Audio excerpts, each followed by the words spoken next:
తీసుకునే వీఐపీలు ఎలాగైతే VIP letters ఇస్తారో మాకు కూడా అవకాశం ఇవ్వండి మా పిల్లలు దర్శనం చేసుకోవడానికి. ఎందుకంటే మా వాళ్ళు ఉట్టిగా రారు, ఎక్కడికి వెళ్ళినా శివశక్తులు ఒక పట్టు చీర తీసుకొని, తలంబ్రాలు తీసుకొని, పట్టు వస్త్రాలు తీసుకొని, మొక్కులు ముడుపులు తీసుకొని వస్తారు. కాబట్టి మీకు కూడా ఆదాయమే, ఎండోమెంట్కి కూడా ఆదాయమే. కాబట్టి మీరు ఒకసారి ఆలోచించుకోండి. ఇది ఒక్కటి, పోతరాజులని శివశక్తులని కొట్టినందుకు ఈ సంవత్సరం మేమందరం కూడా సామూహికంగా బోనాలు నిర్వహించడంలో మా ఇళ్లలోనే చేసుకుంటాము. మేము గుడికి రాము.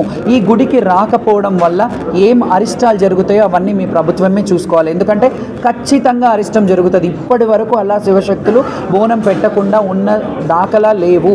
మేము సేవ చేసే వాళ్ళం, సేవకులం. కాబట్టి మా బోనం సమర్పిస్తేనే అమ్మవారికి సంతోషం. మీకు తెలుసు, భవిష్యవాణిలో కూడా నా ఆడపడుచులు ఏడ్చుకుంటూ పోయారని నేను ఏడ్చినప్పుడు చెప్పినప్పుడు అమ్మవారు అంటే, నేను పెట్టే వందలాది బోనాలలో ఒక్క మెతుకైనా తిని ప్రసన్నం అయి ఉంటుంది కదా, నా గురించి నా బిడ్డలు ఏడ్చుకుంటూ పోయినారని చెప్పింది.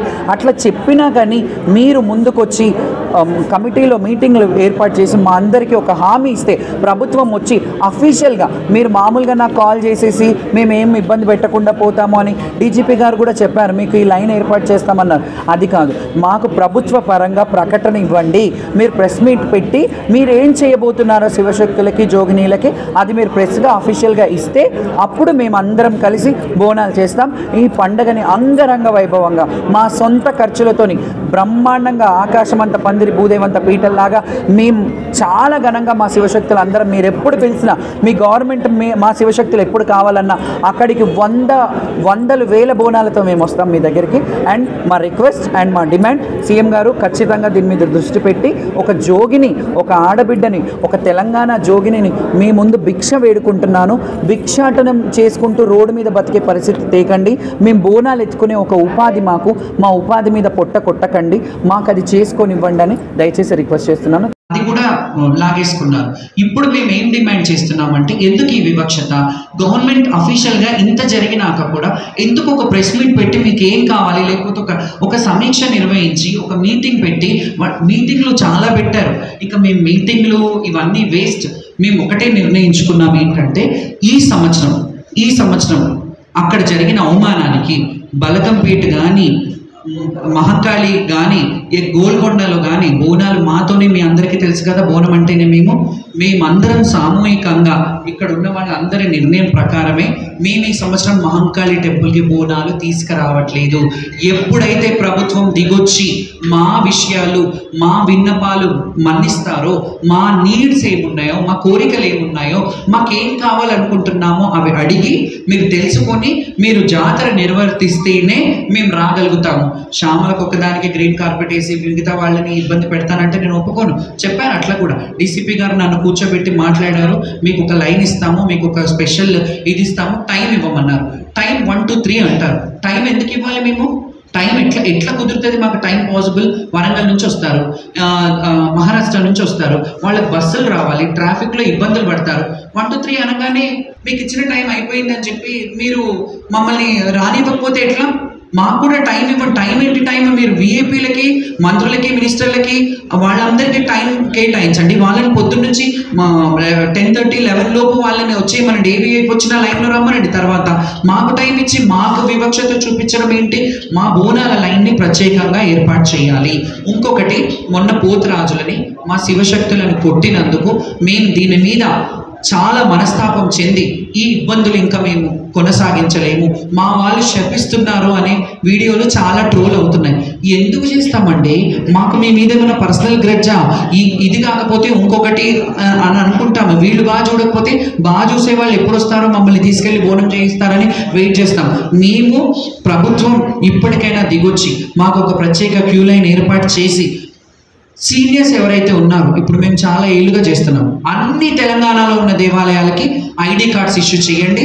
ఆ ఐడి కార్డ్ సీనియర్లు ఉన్న వాళ్ళందరికీ ఇవ్వమని అనట్లేదు, లక్షలాది మంది ఉన్నారు. అలా అంటే ఎవరైతే కల్చర్ రిప్రజెంటేటివ్స్ ఉన్నారో, ఎక్కడ ఎవరిదైతే అవసరం ఉందో వాళ్ళకి ఒక పాస్ ఇష్యూ చేయండి. ఒక గుడికి మేము భద్రాచలంలో మేము రాముల వారి కళ్యాణం చేస్తామని అడగట్లేదండి. మాంకాలమ్మకు, ఎల్లమ్మకి బోనం తీస్తామని అడుగుతున్నాం. మా రైట్ ఇది, మాకు చేయనివ్వండి. మీరు ముఖ్యమంత్రి గారు, నా రిక్వెస్ట్, మీరు మేము గతంలో కొన్ని ఇబ్బందులు జరిగిన వాటికి వాస్తవమే, కానీ ఇప్పుడు ఇంకా బాగా చేస్తారు అని మేము దీన్ని మీ చాలా వేకాలతో ఎదురు చూసాం. కానీ ఎవ్వరు కూడా కన్సర్న్ మినిస్టర్లు కూడా ఎప్పుడు ఒక ప్రెస్ మీట్ పెట్టి లోపల నన్ను పిలిచి మాట్లాడతారు, అయిపోతుంది. మీరు ఎందుకు అఫీషియల్గా ప్రెస్ మీట్ పెట్టి చెప్పట్లేదు? శివశక్తులకు ఒక క్యూ లైన్ పెడతాము, సీనియర్స్కి ఒక ఎండోమెంట్ డిపార్ట్మెంట్ ఎందుకు వేయరండి? గుళ్ళల్లో మమ్మల్ని కూడా మెంబర్ నా రిక్వెస్ట్ చేసి వేడుకుంటున్నాను. ఎందుకంటే ఆ బంగారు బోనం అమ్మవారి ముక్కు పడకలు, అమ్మవారికి వచ్చిన నగదు, కమ్మలు, పుస్తెలు ఇవన్నిటితో కరగబోసి చేయించింది. ఇది కావాలంటే రికార్డ్ మీరు తీసుకోండి. అది అందరికీ రైట్ ఉండదు. ఆ బంగారు బోనం ఎత్తుకోవడం వల్ల ఈరోజు ఎంతమంది ఇబ్బందుల పాలయ్యారో మీ అందరికీ తెలుసు. అది వాళ్ళు కావాలని చేయలేకపోవచ్చు, కావాలని చేశాను, నేను పేర్లు కూడా ఎత్తట్లేదు, కావాలని చెయ్యలేదు, కానీ బాగా చెయ్యాలి, జాతర బాగా చెయ్యాలని చేసి ఉంటారు పాపం, వాళ్ళని కూడా నేను దూషించాను. కానీ అది నజర్ బోనం లాగా, సదర్ బోనం లాగా అది ఎత్తుకునే రైటు ఒక జోగోళ్ళకే, లేకపోతే ఆ మాతంగికో, ఆ రంగం చెప్పే ఆమెకో అది ఉంటుంది. మీరు పక్కన మీరు పర్సనల్గా ఇంకో బంగారు బోనం చేయించండి కావాలంటే, మీ గవర్నమెంట్ నిధులు కేటాయించి చేయండి, కానీ అది అమ్మవారికి వచ్చిన బంగారాన్ని రంగరించి చేసిన బోనం కాబట్టి ఎవరు ఎత్తుకున్నా వాళ్ళకి అరిష్టం జరుగుతుంది. ఇది నా రిక్వెస్ట్. మీరు ఒకసారి దీని మీద దృష్టి పెట్టండి. మీరు మట్టి కుండలో తెచ్చినా అమ్మవారి ప్రసన్నం అవుతుంది. మీరు ప్రతి సీఎం వచ్చి ఇక్కడ బోనం సమర్పించే ఆనవాయితీ ఉంది. మీరు కూడా రండి, వచ్చి బోనం చెయ్యండి. అందులో మాలాంటి వాళ్ళకి ఇబ్బందులు లేకుండా మీరు మంత్రి గారు, కొండా సురేఖ గారు, మీకు కూడా ఒక రిక్వెస్ట్ చెప్తున్నాను. మాకంత ఇష్యూ అయింది, నేను వచ్చి మీకు ఒక రిప్రజెంటేషన్ ఇచ్చాను. మీరు కనీసం ఎలా ఉంది అని మీ సబార్డినేట్స్ ఎవరు తర్వాత వాళ్ళు ఉంటారు కదా, వాళ్ళైనా ఒక మాట, మరి శ్యామల వచ్చింది కదా, ఏం జరిగింది, ఎట్లా ఉంది, బాగుందా అని అయినా కనుక్కోవాలి కదమ్మా.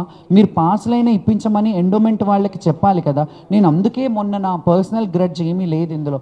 ఎండోమెంట్ నిర్వహించే బోనాల కార్యక్రమం ఎండోమెంట్ వాళ్ళే తీసుకొస్తారు కాబట్టి ఎండోమెంట్ వాళ్ళే దీన్ని సమీక్షించి దీంట్లో ఏం ప్రాబ్లమ్స్ ఉన్నాయో మా జోగినీలు కానీ శివశక్తులకు కానీ ఫెసిలిటీస్ ఏర్పాటు చేసి మీరు దగ్గరుండి చెయ్యండి. మా ఆటపాటతో మీరు వెనకాలండి మాతో కలిసి రండి బోనానికి, అంత అంగరంగ వైభవంగా కలిసి చేద్దాం. ఎంత బాగుంటుంది, అమ్మవారు కూడా ఎంత ప్రసన్నం అవుతుంది. ఇంకొకటి, మారుబోనం అనేది కూడా మహంకాళి జాతరకి చాలాసార్లు అమ్మవారు భవిష్యవాణిలో చెప్పినా దాన్ని కొంత రాజకీయంగా పరంగా చూసి వీళ్ళు వాళ్ళ మీదేసి వాళ్ళు వీళ్ళ మీదేసి ఆ బోనం కూడా సరిగ్గా నిర్వర్తించట్లేదు. నా దగ్గర 16 సంవత్సరాల పేపర్ కట్టింగ్స్ ఉన్నాయి. తొలి బోనం అత్తిలి ఫ్యామిలీ నుంచి ఎలాగైతే తెస్తానో మారు బోనం కూడా మహంకాళి అమ్మకి మారు బోనం ఎత్తుకునేదాన్ని, అది కూడా రాను తీసేశారు. ఈ కల్చర్ ఏదైతే ఉందో దీన్ని ఒకసారి క్షుణ్ణంగా ఆలోచించి వాళ్ళు చేసే కార్యక్రమాలని వాళ్ళని చేయనివ్వండి. ఎందుకంటే మీకు తెలియదు, ఇప్పుడు పెద్ద వాళ్ళకి నేను ఒప్పుకుంటా, సీఎం గారికో మినిస్టర్ గారికో అది తెలియదు, కానీ ఒక్కసారి అడగండి ఎవరు ఏం